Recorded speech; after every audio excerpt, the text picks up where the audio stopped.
Hello and welcome back once again to the HR Social Hour Half Hour Podcast. This is episode 174. John and Wendy, ask us anything. Again and again and again. I'm your host, John. And I'm Wendy. How are you, John? Wendy, it's 174, one away from 175, and it has become our tradition. We like to celebrate the number before. So yes. Congratulations on 174 episodes of the numbered show. Of the numbered shows. Did you just open a... It sounded like you're... I did. You said, what's in your glass? I'm having Coke Zero. Yep. Oh, now I was really hoping it was like a beer that you're pulling the pot. You know, the old-fashioned beer tabs? Yes. That had that really good sound? Yes. Yeah. No, it's just a soda, sadly. Or I don't know if it's sadly. But anyhow, we're celebrating 174. Yes. Before we get too far, though, we did want to mention our great, great friend, Tina Marie Woolfield, is getting ready to host an in-person and virtual conference. That's awesome. I kudos to her for pulling that off, and in July, no less. So that's coming up really fast. In July, we're going to have a link in the show notes. This is the HR Unite conference. Yep. It's going to be in Frankenmuth, Michigan. There is the in-person as well as virtual options. Everybody knows how we feel about Tina Marie. She's amazing. She's awesome. And she's actually got several of our previous guests and friends of the show. Yep. Tom Daniels is speaking. Eric Kershot speaking. Credits are available to attend. So, again, we'll have it in the show notes, but we wanted to give Tina Marie a quick shout-out for that conference because, again, Wendy, it's hard to believe we are starting to see some of these things coming back to in person. And I know that'll be a great event for everyone involved. Definitely. Well, we're starting Disrupt planning again. So awesome. We'll talk more about that as that gets closer because that'll be in the fall. But yeah, be nice to be back in person and seeing people again. Probably not too much till next year is my guess. Probably be few and far between until 22. I think hopefully. So. And I think that's going to come up a little bit later based on some of the things that we got in. But I wanted to talk for just a couple minutes to back in, I guess it was February. I think it was, we did a state of the podcast. And I don't know about you, but I've been so happy with where things have gone in the last many months. I think we explained to folks that we were going to do things maybe a bit differently than what we've done before, or we were going to go try different things. Mm-hmm. I feel like the guests we've had, the British invasion, I'm just really happy with where we are. And I feel like we've got some other things planned and we're continuing to work on. I feel a lot better about where we are than where we were in February. I don't know about you, but that personally, I'm so thrilled. And as we've talked about several times, the listenership is continuing to grow, particularly in the international areas. Yep. And wow, it's mind-boggling. It's absolutely mind-boggling. It is. It's so hard for me to have this thought that people who speak different languages are listening to us. And I know in the U.S. we're pretty in our bubble when it comes to other languages, but I still find that fascinating that people are listening to us in other countries. And, we put the call out all the time, but yeah, if you're listening out there, please reach out to us. Let us know that you're listening. We want to know. We want to talk to you. I would love to do another country invasion, an Australian invasion, an Asian invasion. I don't know how we would do that, but I would love to have more international shows like that. I think it's a reality that we are going to make that happen. I think as long as we keep asking and people keep responding, and we'll keep reaching out to those of you that we've gotten to know, particularly those that participate in the chats. We really get to know people there. But again, if you are listening and are interested in at least talking to us to see if it might be something you'd like to do, let's talk more because I think that has been something, particularly in the last year, Wendy, that I would have never imagined that we'd say we were speaking to folks in India or that we did an entire month of British guests. And, and these different conversations we're having. And then to do the host swap, which was tremendous fun to listen to, forward to doing more things like that. And, again, we're going to be talking more about that as the show goes on. But I wanted to thank all of you that are listening for staying engaged, supporting, doing all the things you're doing. I personally feel like we've made some changes that maybe are not glaring, but feel better to me and hopefully to you and hopefully for the listeners. We have the best community. We have the best fans. I know I'm biased when I say that, but, we have a very loyal set of fans. And so I appreciate each and every one of them. And one good thing that came out of the pandemic is we all made more of an effort to connect with people virtually. We could have been doing Zoom calls and Zoom happy hours for a long time, but the pandemic just kind of pushed that out there. So I'm glad that we were able to find that shining light an otherwise difficult time. One of my memories, my Twitter memories was, we're taking a break. John and Wendy are taking a Sunday off because we had done like 8 weeks in a row. Sounds about right. I know I speak for you, John. We appreciate all of you for being a part of the community through the difficult times and sticking with us. And now here we are, 174. Never would have dreamt. Well, I guess now I would. It is an Ask Us Anything show. Mm-hmm. However, with one of the things that we started doing this year, which has been tremendous fun, is crowdsourcing questions for guests and from guests. We always talk about, Wendy, that we're glad we don't have to answer many of them because they are challenging and thought-provoking. We picked a few that we were going to pitch and talk a little bit about. The easy ones. Well, it's something that we really enjoyed. I'll start with the first one, and that is Katrina Kibben asked, what do you, Wendy, do to make the world a better place? This? Yeah, well, actually, the podcast, the community, from an HR world perspective, I'm raising Girl Scouts, which is fantastic. I'm making ice cream out of beer. So what else could I possibly be doing to make the world a better place? Makes it a happier place, I can say that much. I look forward to trying it sometime. We can figure out how to get past those dairy rules and ship it. Yeah, that is challenging. I tell you what. Right now, I've got the South Dakota Department of Agriculture talking with the community commercial kitchen here in Brookings to try and figure out if I can use that commercial kitchen. So fingers crossed that will work. So I've almost got all the hurdles crossed there. And if not, hey, it's fun making it. We're pulling for you because we want to see it. And hey, yes. How many HR podcasts can claim to have an ice cream? Oh, yeah. There will be an HR social hour ice cream brand or version. I will have to figure out what it is and what's in it, but we will have one.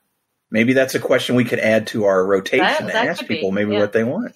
Maybe it'll probably have to be a little nutty or bananas. Oh, yeah. We'll figure it out. I'm totally in. All right. How about you, John? What do you do to make the world a better place?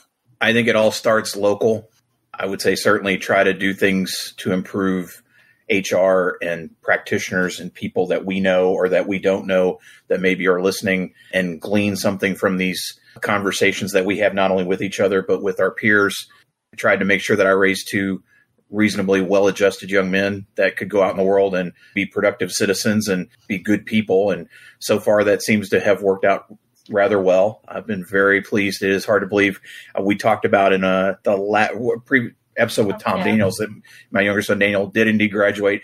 What I did not get to tell at the time was that he was actually chosen by the head of school to speak on behalf of the senior class, which was a phenomenal experience. Yeah. And the old man cried when he quoted Rush because I said that was the one thing he had to do. The late great Neil Peart would say, and he quoted the song Lakeside Park, and Dad got choked up, and it was very touching. But he did a phenomenal job. I try to do that, and been really fortunate over the years to get to know a lot of people in the Richmond area when it comes to helping people with job search and resumes and interviewing and just trying to get them better situated, working with the Workforce Development Board and those kind of things. I'd like to think all those things help along the way. I think so. All right. Simon Cookson asked, what does being human at work mean to you? I love the fact that we're talking about these things more often. Talked about whole self and real self. And remember that conversation with Vadim a while back about, what if the real self is a jackass? And he's got a point. There is something to be said for, particularly over the last 15, 18 months. We are all struggling in some way, shape, or form, some more than others. It is okay to express that and be, I guess, a bit more compassionate. I think people often look at us, and I say we and us collectively as HR professionals, that it's the compliance police. It's bad if HR, and I hate that for us because many of us don't want to be that. I think the community that we have been part of and nurtured over the last many years, that's not what the audience and the people that we run with, that's not how they want to be. I think they want to make it a better place, a place where people can voice concerns and frustrations and show some type of emotion. I think the being human piece, we have to demonstrate that and show that it's okay and acknowledge not everything has been okay. That's some of the conversations I've been having with people over the last many months, particularly as we start to bring people back in. We all have to understand we're all in different places. How do we work with those folks that are maybe struggling a bit more than others, and how maybe there's some accommodation needed in certain areas? Being willing to have those conversations and knowing, as I've said many, many times, we're dealing with the strangest commodity on the planet. We're dealing with other human beings. We're all in this together. And I think that's the other piece of this too, is that it shouldn't be us versus them. How are we making it better for everybody? Because if we're all more productive, we're generating more revenue. If we're in a revenue generating type of organization, that's better for everybody. Right. Ultimately, right? And if I'm fulfilled and learning and continuing to grow and get better. What about you? What do you think being human means? I think I have to agree. I think there's, it's bringing your empathetic self to work rather than your authentic self, showing empathy. As we are doing more DEI training in my office, one of the things that the team sent out recently was on emotional intelligence, knowing that we're humans, we have feelings. You can't turn your feelings off at the front door, but just having that ability to better read people and be empathetic. Like you said, we're all going through something. Allowing people to be human. Reining in the jackasses, obviously. You can't be your full self at work, but I think there's a little more grace in being human at work. Talia Edmondson asked, when you look back over the last 12 months, where do you believe you've been most impactful? This is a tough question. I don't know why I selected it, but I did. I think the place I've been most impactful is taking advantage of those opportunities to connect with people around the world, and taking advantage of those virtual happy hours, which were sometimes painful after you've been, on online all day, and then to jump online again. One of the things you liked about happy hours was not being behind a computer anymore, but being able to connect with people and reaching out and continuing to make those connections, because it's going to be a while before we're all together in person. And this is just one way for us to keep that connection and continue growing it. That's what I'm going to say. How about you? Where have you been most impactful? At the beginning of the pandemic, I would have said I would have been most impactful working with people in our community to try to improve their situations or get through some of the fear, right? Because I think we were all afraid. We didn't know the invisible bad guy that we didn't really know how to handle. And so doing all the extras that we did. However, I would say as things have moved along, I've been more impactful in helping my friends collect toys. For those of you that are not aware, in the last year, my pandemic thing has been getting back not only into professional wrestling, but also collecting toys again, which I had not collected for many years. I'm able to get out, and I have a lot of stores around me. I have literally found everything of any kind of importance to people of our age range when it comes to G.I. Joe, Transformers, Master Universe, Teenage Mutant Ninja Turtles, Hot Wheels. Wonder Woman. Wonder Woman for you. Yes, anything Wonder Woman. Yes, you're going to have the biggest Wonder Woman collection and probably not know what half the things are, but that's okay because they're cool. They're very cool. And they need to be in your collection. But no, it's been so much fun because I've met so many people doing it, and I have a mentality of I get things from my friends, and it's cost plus shipping. I'm not trying to rip people off. I'm not on eBay selling things for triple and quadruple what they go for, which I could easily do. Right. I've picked up things that I could literally get and pay $30 or $40 for them and turn around and sell them for $150. That's not me because I don't want other people doing that to me. And it's kind of fun because some people, Christopher Orozco, for example, that guy has a Ninja Turtles collection of some renown now because of what I've been able to find him and ship to California. But it's been a lot of fun because, again, I've met some people along the way. And then some of the things that have come back from people helping me out find things, or at Christmas, for example, somebody sent me a $200 comic book that I did not have in my collection. It was one of the very few G.I. Joe comics I don't own before. And he was like, hey, you've helped me find X number of things. and I wanted you to have this. So it's those kind of things. And I've also acquired a new nickname. It is the Turtle King. So I am working on something with that now. Bananas is still bananas, but Turtle King, look for something Turtle King sooner than later, because it is something I'm working on.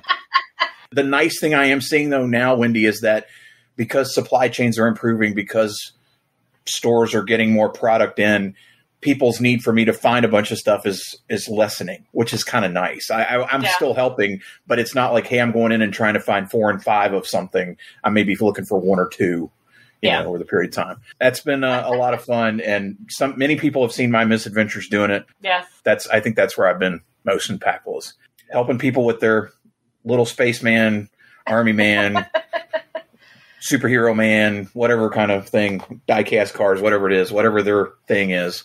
Love it. Josh Rock asked, what have you done recently to contribute to the good HR Karma Bank? So my office has recently exploded in size. We've had a lot of additional positions, and we've had a lot of good turnover. I'll say that. We've had people moving on to bigger and better things. And we are able to hire remote. So I have connected with quite a few of our HR friends who are out looking for work, and connecting them. I'm not privy to who's getting jobs yet, because they haven't made final decisions yet. And that's one of the things that I love about being in recruitment, is helping people find jobs. And so just getting to make some of those connections with some of the work that we have, and knowing that some of those great HR pros that have been out of work for a while, that I might get to work with. There's always a little bit of that selfish good in that HR karma, but being able to put jobs out for our HR friends really kind of given me some joy. So I think that's been some good HR karma out there. It's awesome. It's one thing to refer people or those, but you actually have work, tangible work that you can share is great. I'm continuing to look for ways to help other people in the podcast space, chats, books. We talk about a lot of our friends that are continuing to create new content. I'm a huge believer that we all are all in this together. It is not a competition, regardless of what anybody may tell you. I don't believe it is. And I think that there is plenty of space, because guess what? People are doing great things in different ways, or talking about things that we don't know or understand or want to talk about. Continue to try to look for ways for that. If anybody asks, I set up time with them to talk about it, because I get a lot of requests about, hey, I'm thinking about starting a podcast. Sometimes it ends with, oh, gee, I don't want to do this. And sometimes it's okay. Yeah, well, I'll let you know. Or, hey, would you listen and tear it apart when I do it? And I'm happy to do either. I'm happy to go either way with it. But I think that's what I continue to try to do, and contribute to that bank, is how can we continue to support those other voices that are important and rising? Because I think that's one of the greatest things that we've seen in this show. How many guests we've had at this point? I can't even count. We should keep a spreadsheet somewhere. But if you think about, let's say we've had 100. If we just had 150 guests, how many of those people had not done anything like this before, and now we've seen them just take off? Yep. I love that, and I do too. But I think the more we can do that to share those voices, there's always new content. It's always great to see what people are doing. Yep, I agree. Those are the questions that we wanted to answer. We certainly look forward to more from guests as we go down the road. As we always ask, we put it out there. Hey, ask us anything. So we did get questions. We had a few new folks take part, one of which is Terry Milford. So Terry, thank you for sending this in. Wendy, her question is, how do you start difficult conversations? Well, I'm South Dakotan, so I don't. Honestly, that is one of the reasons that I went back into talent acquisition, because I didn't like those conversations. I didn't like having to sit down with somebody and, tell them you're doing a crappy job and here's your performance improvement plan, or those kind of things. And I know that's not all of it, but one of the things that I've learned that I have to do is sit down and do it. It's not the texts or the instant messages from your boss that say we need to talk. I try to not do that. When I was doing offers and would have to call somebody and tell them they didn't get the job, I found it best to just say, hey, thanks for interviewing. We decided to go another direction. Fortunately, again, I don't have to do too much on that realm. You, though, I know you, that's part of the work that you get to do.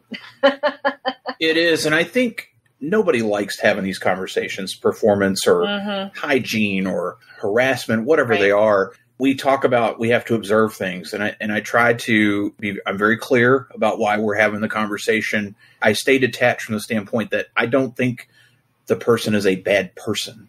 Right. This is the issue at hand. It's going to be difficult, and we have to talk through this because it has to be addressed. But I think it's that, I don't want to say detached, but that's the word I'm thinking of. Try to be detached in that moment. Matter of fact, clear. If the person gets emotional, give them time to vent and be frustrated. I have a box of Kleenex in my office because sometimes those are needed. And it's not fun. I would say, though, it got easier for me after I worked with unions because listen, when you're telling people that have been employed at a power plant for 35 years that the plant is shutting down and their jobs are going away, that's hard. That's really hard and it's not fun. And hey, by the way, we're selling your plant and you're getting bought by a bottom feeder organization that's going to gut your contract and take away most of your benefits. It's hard not to be detached because I feel badly for them, but it's part of my responsibility to make sure that they understand what the story is. Yeah. Those of you listening, if you're not familiar with Crucial Conversations, it's a great book one. And training. Definitely. Switching gears a little bit, Melanie Peacock asks, what is the best part of being an HR professional? 10 years ago, I would have said it was getting people jobs and getting placed. Now I'm going to say it's the parties after conferences and the friendships that I've developed. HR people are amazing. I think, Wendy, we keep doing this for a reason, and we've met some amazing people that do really cool things. I say that half in jest. I do like to think I have moved the needle on something every day. And if I can help somebody get better situated, better trained, more money, or get them out of a situation that's not positive, I feel like I've done something. The friendships and the relationships I built with my peers, which I didn't have 10 years ago, going to conferences and having a cocktail or pizza or Chinese food, whatever it is. Chinese. Hanging out is selfishly, that's probably my favorite part. I'm going to say right now it is the fact that there are HR pros, there are HR or organizations with HRs that are doing things right. That the work that we have done in pushing the needle and changing things is happening out there. And I'm fortunate to work for some great HR pros that are allowing us to do some interesting things and great research and trying to find, build talent pools where there aren't any. I mean, for goodness sakes, unemployment in Sioux Falls is at like 2.5%. There's no people looking for work here, quite honestly. So trying to find new and creative ways to doing that and really being in a place where we don't really get told no. It's like, let's go figure it out. Getting those yes and answers has been a lot of fun. And it's nice to see it in real life. We hear people talk about it, but it's nice to see people moving the needle in real life too. I think it's also nice to see, Wendy, that, I don't know if I'd say it's the best part, but I will. It's nice to see that what you have done or what I have done, the experiences that we have, seeing what they have led to, or that we actually know what the hell we're doing. Right? Is that considered the best part? It's almost kind of comical, particularly when I started getting asked. I know you've been writing for yourself and for others. When people ask me to contribute quotes and things to books, I'm thinking, I don't know what the hell I'm doing. I'm like the greatest faker of all time, but they keep coming back. So anyway, I guess it's nice to think that, we know what we're doing. We do. Tessa Brown asked, what have you learned about your HR peeps that surprised you the most? For me, it was when I found the HR community on Twitter and realized that not all HR people were like the ones that I worked with. Because I worked with a lot of old-fashioned, compliance-first offices. And to see that there's this wide breadth of people out there that want to move the needle, that want to make changes, and they're out there talking to each other about it. And so getting outside of my work bubble really helped me understand and get the confidence to say, yes, I do know what I'm talking about. That surprised me. That's been 6 years. That's probably been that. Aside from the fact that we have international HR peeps listening to the social hour, that has also very much surprised me. That's kind of where I was going to go. And that is, I can remember when we first started talking to some of our international peers at SHRM conference and we had these conversations where we wrapped up and I'm listening back and editing and I'm thinking, holy cow, we're all dealing with the same stuff. Yeah. That's probably been the biggest surprise to me. And it doesn't matter what industry, what job, really, and I would say what job, kind of where you are in HR, your experience level, because that's the other thing that surprised me is that I would have never thought I would have learned so much from newer people in our business, those emerging professionals. And that's old man bias. I fully acknowledge that, but I have learned so much from some of these amazing folks that we know. So I'd say those two things. I think the fact that I was smart enough to open my ears and shut my mouth and listen to some of those newer people in our business, but also that the international issues, some of the things are not so complex. They really are comparable across the board. Yeah. I mean, the differences come down to the politics and policies, laws, and how you handle them, how your outcomes might be directed. But otherwise, people are people. They're crazy. Yeah, I agree. Jeff Pally asked, who do you consider to be your celebrity doppelganger? Or who would play you in the movie? Have I told the story on the show about being at a comic book convention and being mistaken for an artist or a writer? I wish I could remember that guy's name because apparently I don't know how much of a celebrity he is, but in the comic book world, people at least kind of know who he is. And I'll try to find his name and put it in the show notes or something. Who would play me in a movie? I don't know. I wish John Belushi was still around. I'd say him. Hey. I say it's our show, living or dead. Okay. I'd say I'd like John Belushi to play me in a movie. That would be good. Yeah, the celebrity doppelganger thing. For those of you who haven't heard the story, I was at a comic book convention in Baltimore, and this lady comes running up to me, and she's like, I know you. And I said, oh, wow. From what? And she said, you're a writer. And no, I'm not. I'm a podcaster. And she said, no, you write such and such comic. And I said, I'm sorry, I don't know what you're talking about. And we ended up having like a 10-minute conversation. She was an art teacher in the Baltimore area, and she had brought students to the convention that were drawing at the table to, sell art and what have you. And we ended up talking about art for 10 minutes. And she said, you were so nice. I'm so glad I stopped you. And I said, well, I said, this is going to be really weird, but I have to ask you a question. She said, what's that? I said, would you take a picture with me? So there's this picture of me and this lady. Like, why am I taking a picture with this guy? Just kind of bewildered. And one of my friends who owns a comic shop or manages a comic shop down in North Carolina is standing there with this look like, what in the blue hell is going on here? It is one of the funniest things. There were a handful of people were around hearing this whole thing go on. And she was just like, I'm so glad I stopped you because you're incredibly nice. And I'm like, well, I wish I knew who this guy was that you thought I was. Because she said, oh, well, Bob told me that's who you are. I'm like, yeah, Bob. I don't know Bob either. But Bob doesn't know what he's talking about. I was asked at another show one time, somebody said, oh, or don't you do this? I'm like, no, I'm a podcaster. I was just like, brushes with fame not at an HR conference are that much more surreal, Wendy. That's for sure. Yeah, I can imagine. Maybe. I don't know. I think that would be weird. The first time I was ever asked to sign a comic book, I was drawn in one. And so the guy was getting everybody that worked on the comic to sign it. And then he had me sign it. He had Jacob sign it. That was pretty damn cool. That's awesome. I have to say. That's, hey, if somebody needs John Thurman's signature in a comic book. There you go. You know where to find me. I think I know who you're going to say. Who's your doppelganger? I want to know who you would say. I was going to say Tina Fey. Yeah, that's who I would say. It's she's one of those people after I was an adult and discovered her. I was like, I want to be Tina Fey when I grow up. And she's like maybe 2 years older than me. But speaking of Tina Fey, have you seen the new show Girls 5 Eva? No. I think it's Meredith Scardino, who worked on Kimmy Schmidt and Good News, is the creator, and Tina Fey and her husband are producers on it. But it's about this washed up girl band.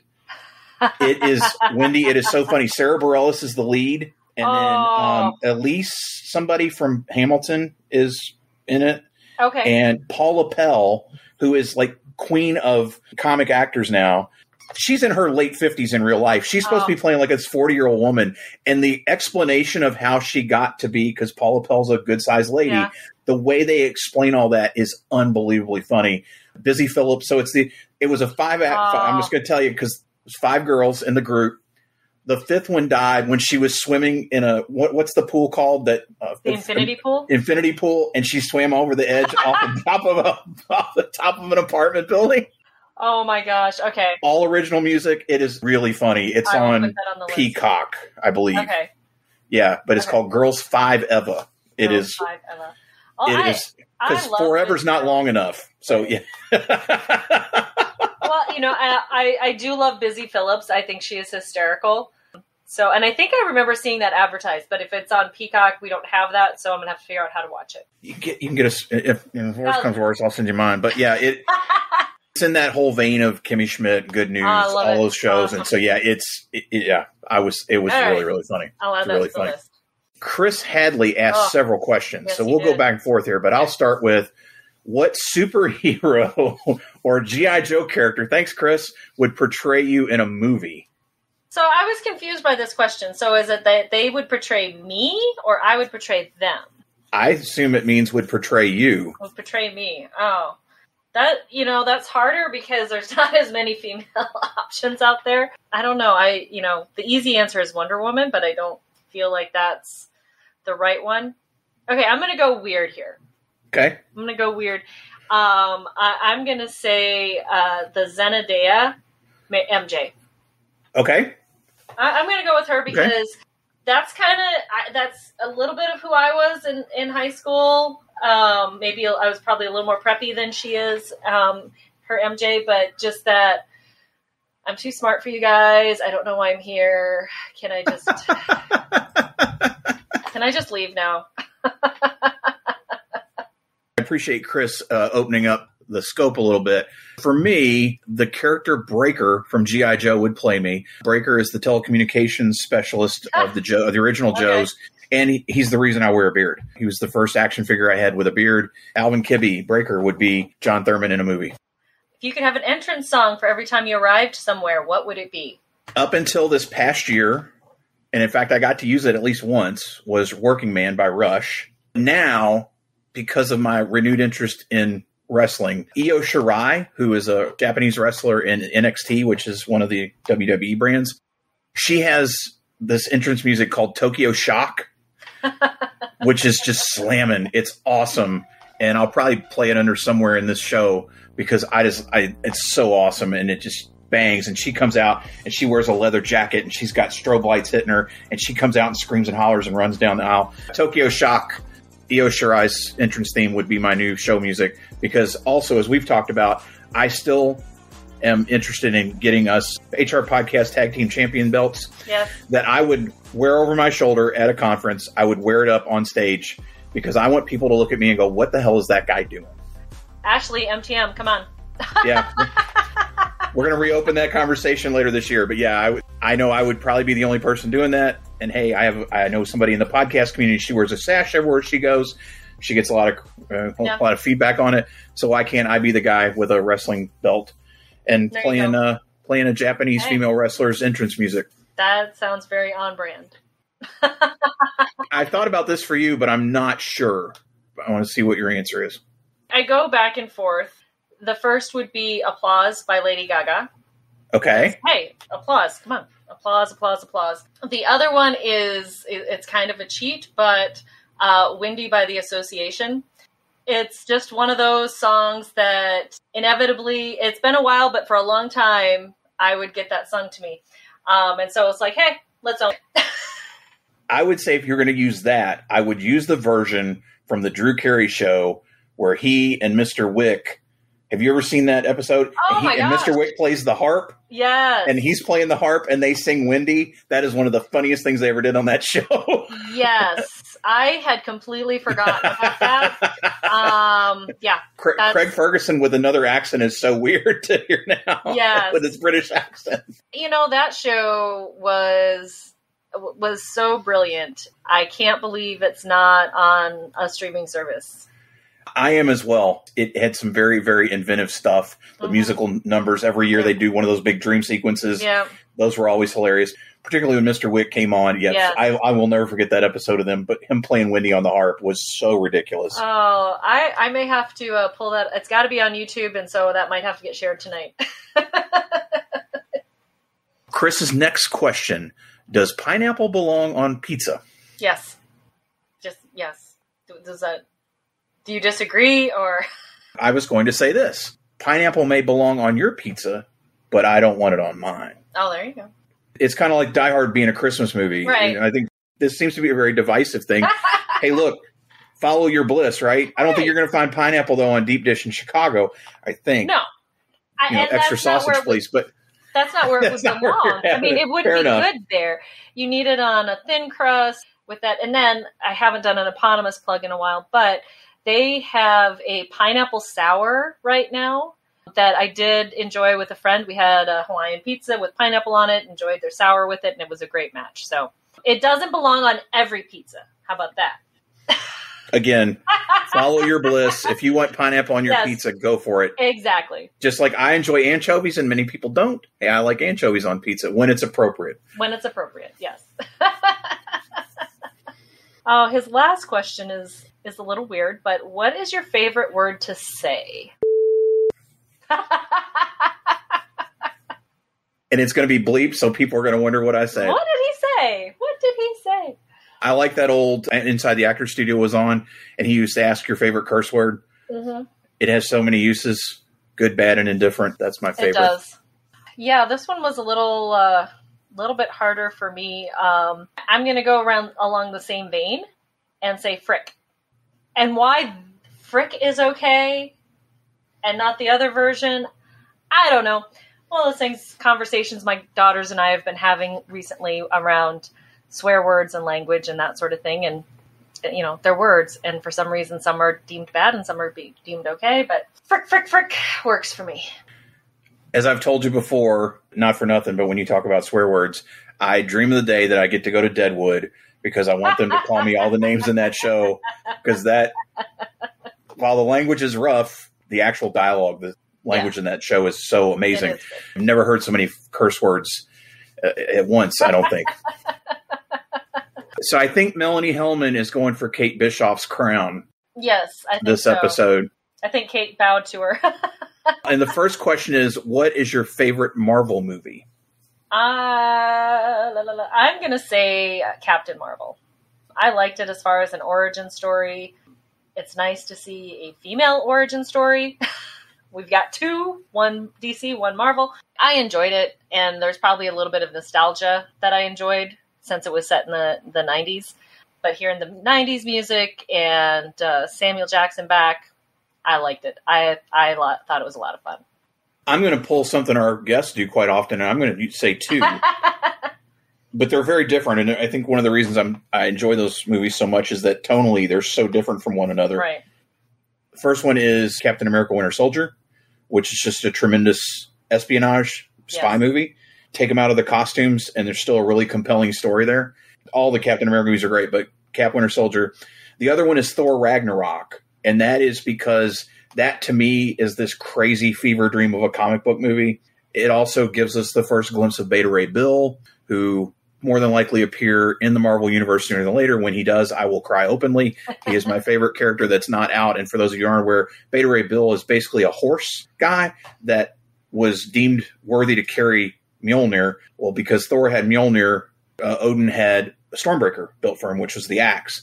And so when the axe is made in Infinity, thank you. It's hard to remember. So in Infinity War, when they make the axe and it comes down with Thor, that opens us up now to have Beta Ray Bill get the axe at some point. I agree with both of those. Those are both great movies. That's kind of why I was hesitating, because I like them all. I like those three. Those are fun. Maybe we flip it a little bit. Which one do you not like? Thor Dark World. Okay. I struggle with that one. And we're kind of to the point now where we can skip it. If we decide to, marathon, we don't have to watch that one. One of Maggie's friends was like, hey, I'm finally going to watch the Marvel movies. What order should I watch them in? And I said, tell her to skip Dark World. It doesn't, how much does it add to the overall plot? And it plods along, and there's some good parts. It's got Loki, but yeah. The one that disappointed me the most, and it's very divisive because I know people that love it, and then a lot of people like me that just didn't like it, was Iron Man 3. The thing that really bugs me about Iron Man 3 is the end credits, because it's all of a sudden this movie that's kind of all over the place tonally. At the end, it becomes like a buddy cop greatest hits reel. And I just couldn't wrap my head around like what is going on here. And like anyway, if you disagree, share it on Twitter. We can put it out there. What is your retirement dream? Wendy, I've come to the realization I don't think I'll ever retire. I just don't think I'm going to be able to do that. For those of you who don't know, my parents have both been retired since the mid-90s. They were both career teachers. My mom taught 31 years. My dad taught 29 years. And my mom will be 30 years in 2024 that she's been retired. Wow. They did temp work for about 2 years. They were just bored, like they tried to figure out what to do. And since then, when they had grandchildren, and they effectively stopped working probably about 1997. Okay. Not doing anything. I don't know. I think I've been so fortunate in the last many years to be able to do this and start doing other things that I really enjoy. I always say I want to open that comic book and toy shop down the road. Maybe that's what it is. I haven't really thought about it. And I know we're at that age where we're supposed to, but work keeps coming. And I think we both know there's plenty of work to be done and not enough people to do it, at least for the foreseeable future. True. I assume ice cream is in your retirement dream at some place. Probably. There's probably some ice cream, maybe an ice cream truck. I don't know that I ever want to have a building to maintain, rent or whatever. Otherwise, I don't know that that's where I want to go. Rocky and I have talked, and now we have a camper. We have talked about traveling around and staying in like state parks and national parks, doing that kind of thing. We'll see how much driving we want to do, which is the downside to having the RV, but I do I do want to retire because I don't want to be stuck in one spot. I mean, even though I'm working full-time, working from home now, I don't know that I feel comfortable working from a national park or state park from the camper. That doesn't mean I'd stop working. I think, there'd be the ice cream, there'd be podcasting, there'd be writing, there'd be something. Not that I'm saying we're still going to be doing this when we're retired. We're in our 60s, but maybe some form of this. I don't know. Like you, I don't think I'll ever stop working, but I do see me retiring from Sanford. I'll say that. Or from whatever company I happen to be working for at the time. What is the next conference you think you'll attend in person? Well, I know the next comic book convention I will be attending in person is next month here in Richmond. It's a very small show and one that Virginia Comic Con, which I've worked with for many years. As far as HR conferences, Wendy, I don't know. I don't know at this point. Been really fortunate to do a lot in the virtual space in the last bit of time. Yeah. Certainly always open to doing that. Interested in attending something again. I'm still not real hip on flying. I just don't want to get on a plane right now still. And maybe that'll change in 3 or 4 months. Yeah. I don't have a plan. I don't have, I've had several people ask me, I've been doing some comic book related things, and people are like, oh, what's your big convention? And like, really, the next really big convention I'm excited about is not until next summer. That's in Charlotte. HR conference? I don't know. Well, mine will be Disrupt HR, Brookings. And then I'm speaking at South Dakota's state conference. That's in Sioux Falls. I mean, those are 200, 300 people, so it's not going to be huge. Nationally, I don't know. I'd probably be looking forward to when Work Human goes back into in person, and maybe look at that as an option. Or if one of our favorite vendors decides to have another conference, that would be fun too. But I am getting on a plane in August. Booked a flight to go out and visit some friends in Montana. So I'm kind of excited about that. But there's a little bit of me that's wary about getting on an airplane. Favorite state you've ever visited? This is very challenging. Is it places we've not lived? Because now I would say Kentucky is my favorite place I visit because my family is still there. I haven't lived there for 20 years. But is that really visiting? I still consider it home, right? Right. You and I have both lived in many different places in our lives. And it's always kind of fun. You kind of look back and look at the map and you go, wow, I've gotten to see quite a bit of this country. Hawaii was cool when I got to visit Hawaii. Maybe so I don't know. I'd say Hawaii. Favorite city. I love Chicago, but I lived in Chicagoland. I didn't just visit. I lived there, right? Right. I lived in Kansas City, Nashville. I lived in Nashville. I didn't live in Hawaii. So I'm going to say Hawaii. That was quite pleasant. Yeah, I would agree with that. I'm going to say Oregon. I like it because you have mountains, you have the ocean.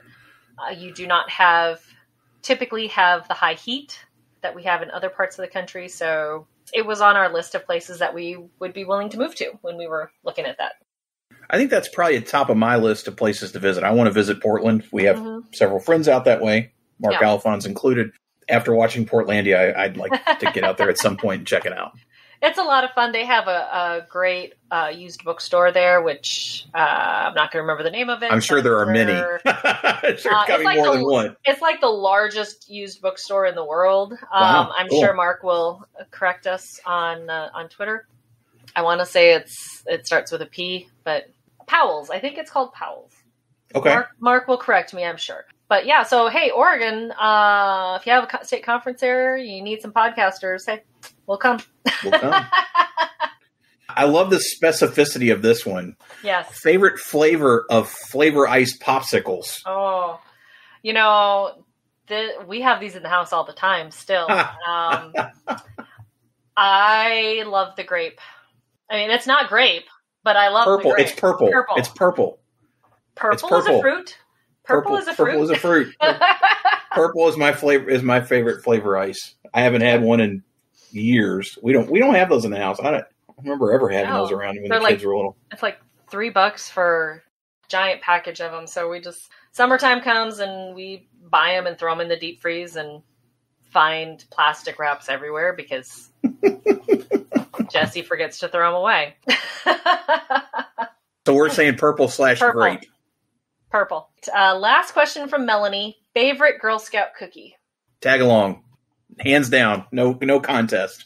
I will never turn down a Thin Mint. I'll never turn down a Tag Along. My favorite lately, and unfortunately I have heard it is going to be discontinued, and it is not from the baker that I have, so it's harder for me to get, but the lemonades. It is a crispy lemon cookie with a lemon frosting on it, like a thick layer of frosting.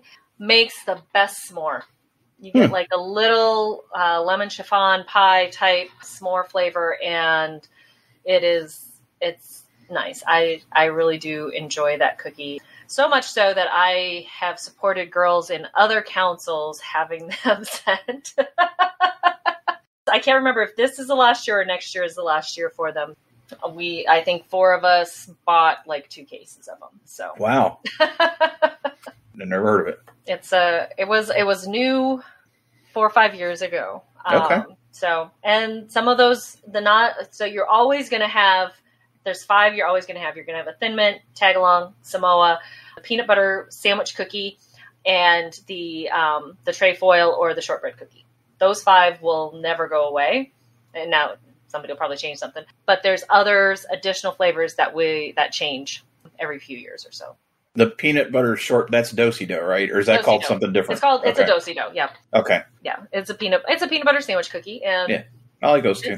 Those are good. I like to not good as Tag Along, but good enough. No, I crush those up and put them in with like a ice cream topping. There you go. All right. Mm-hmm. Rounding out the questions from our listeners. Our number one fan, Mary Williams. What are your goals and dreams for the social hour in the coming year and in the next few years? Wow. And we should be clear, we have not discussed these questions at all. Whatever comes out next is whatever's coming out. So the HR Social Hour Network, TV network, is coming out soon with stream. No, I'm kidding. John, we have kind of played this by ear for the last few years and just kind of ridden along. I'm kind of okay with that for a while. I'm kind of in that mode too of what's next. What are we going to do? What should we do next? And I don't know. There's a lot of ways we could go. There's a lot of different interesting things we could do, but I don't want to do something for the sake of doing it. I don't want to like start Instagram Live for the sake of doing Instagram Live. I don't think that's us. I don't think that's our audience. Other people are doing it, and they're doing it very well. What do we do next? I don't know. What are your thoughts on that? I think about these things a lot. You know that because I'll text you all kinds of days of the hour and night with ideas that pop into my head. And I've been so pleased, and we say humbled a lot at this experience. I want to continue to expand our international reach. I think what you mentioned early in the outset about another international month or two is certainly something that I am targeting, would very much enjoy doing, because I think it just opens our audience here up to so many other people. Mm-hmm. We've been incredibly fortunate to build an audience, to have people participate at all levels, all types of things, sponsors of all different types of shapes and forms that are doing great things in our community and want to be part of our community, which is as we've talked about so many times, is so critical to us. We don't do this because of the potential income. That was never the plan. Right. While we are appreciative, and it has offered opportunities and opportunities to speak and go to conferences and literally go to the other side of the country. Mm-hmm. Those things have come out of this. And so I think about, what are my goals? In short term, it's to keep putting out great content, to meet more engaging people, to bring back more people. I love the Where Are They Nows, and I like having people back to have those conversations.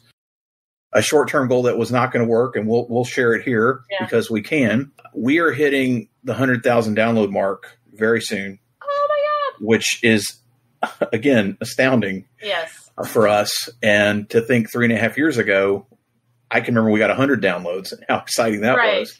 Right. But 100,000 is a really, really big deal. And we're really proud of it. And we had this great idea that we were going to make a beer. Yeah.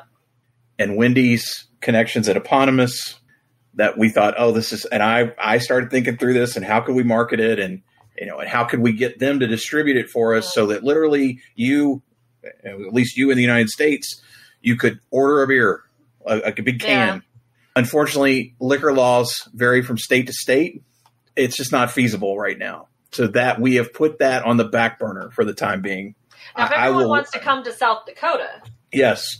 If we ever have an event somewhere that we can get that, we are going to make it happen. I would have never thought about, hey, let's try to make a beer, or let's make bottle openers, or let's do this. What else can we do? Or what have we done? Or that people are wearing our t-shirts and doing things and helping us support us that way. Mm-hmm. So I think hitting the 100,000 is the next it's the goal that I would have never had for us, but we're going to hit it soon. The goal of hitting every continent is getting awful close. If we get one in Greenland, Wendy, we will have the entire podcast map. We will have at least a download on all the major land masses in the world. And again, that's even crazy. Antarctica? Antarctica, they don't track. Oh, okay. I think because it's so few people. Yeah, there's so few people there that they don't. I'm not aware of any podcast tracking that tracks them. So it's off the map. Go to Antarctica. Kate Bischoff, come on. She wants to go. Just download us there and take a snapshot so we can say we're on all 7 continents. I assume they have IP. I don't know how the internet works there. It's all satellite, right? I don't know. Right. The international audience and continue to grow that. I love where the chats have gone this year and continuing to bring more people in to partner with us on those, because we're having conversations, then Wendy, that I think you'll agree, we would have never had a conversation about philosophy in HR or how we apply philosophical components to what we do. That's not us. No. However, it is people in our community and people that are passionate and smart and put things together that are incredibly fun and engaging. So yeah, Mary, I don't know if that answers your question. We get a lot of bright ideas, and sometimes they work and sometimes they don't. British invasion, I came up with that. I don't know how, and I did, and it was great. We've started talking about what other countries could we do in that same vein. Okay, so I have a long-term goal for us. Okay. We podcast from another country. I think that's a wonderful idea. There's got to be international events happening soon in the next few years. Not soon, but they'll be happening again. So, hey, somebody invite us and we can podcast from another country. I think that's a great goal. Seriously, I think that's a great goal. I think that's something we could. It's could ascribe to. Yeah. Yeah. All right. Cool. All right, we have a prize, right? Maybe. Wendy, come on. It's me you're talking to, and the listeners. Of course, we have a prize. I'm going to get out the wheel. You're going to spin it. All right. All right, give it a whirl. Here we go.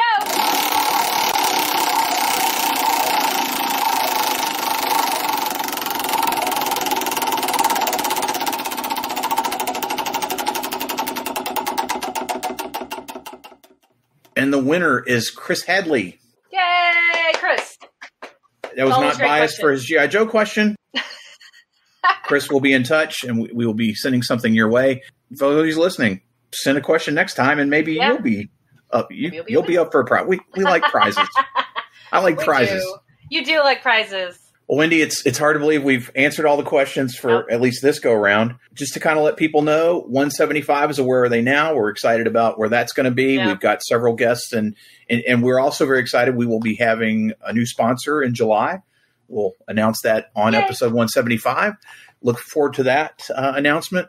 I think if we didn't cover it, as I used to say on the other show, if we didn't cover it this time, we'll cover it next time. Exactly. To that end, yes. If listeners are not connected with you, best way to find you out there? Best way is on my blog, mydailyjourney.com. Daily D as in dog, AILEY. And of course, second and fourth Sunday of each month. Join us for our twice monthly Twitter chat, 7 p.m. Eastern Time, #HR Social Hour. How about you, John? JohnThurman.com for all things John Thurman, and for the show, HR Social Hour podcast.podbean.com. Listen, rate, review, follow. Yes. Whatever platform you're on, just hit that follow button. Yes. It helps us out tremendously. International listeners, we've talked about it the whole show. Please reach out. Let's talk. Yes. Let's find those times to have conversations. And you could ask us anything. Maybe we'll answer your questions too. Of course. So, Wendy, again, congratulations for getting to 174 numbered shows. Look forward to seeing you at 175. And so, for the HR Social Hour Half Hour Podcast, I'm John. And I'm Wendy. And as always, be sure to connect, give back, and network. Take care, everybody. We'll see you soon.